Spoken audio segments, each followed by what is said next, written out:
When you're trying to tell stories, one of the best ways to get people engaged early on is to start with your senses. So we talked about getting people to a point before you can show and tell, before you can take them anywhere. When you're describing that place where we start, think about your senses. So you have the 5 senses, but you also have how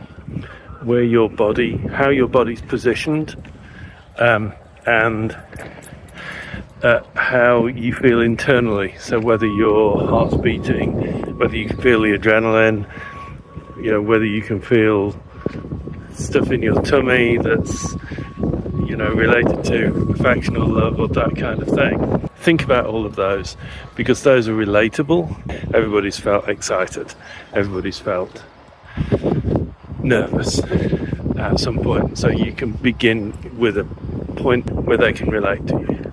Now, there's also the idea that people are led by either visually or hourly or kinesthetically in their senses.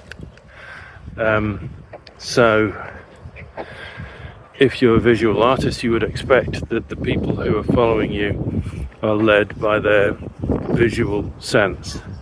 But that's our kind of most, perhaps least interesting sense. It's the one that most people would jump to.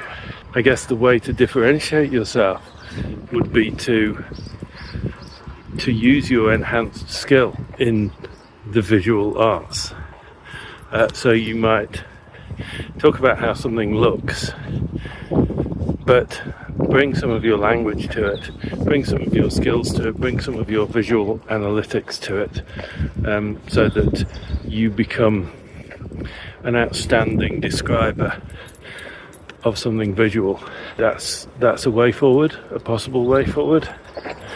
But start with your senses. Obviously, it's not a bullet point list. Choose something that stands out, that kind of works, that brings people in, that's curious.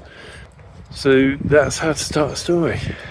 I will be running a challenge week next week. I've got all that to organise today and the next few days, so keep an eye out on my socials for that. If you want to join in, it'll be free and it'll be interesting, it'll be fun, and it'll get you somewhere. Alright, stay safe, so long.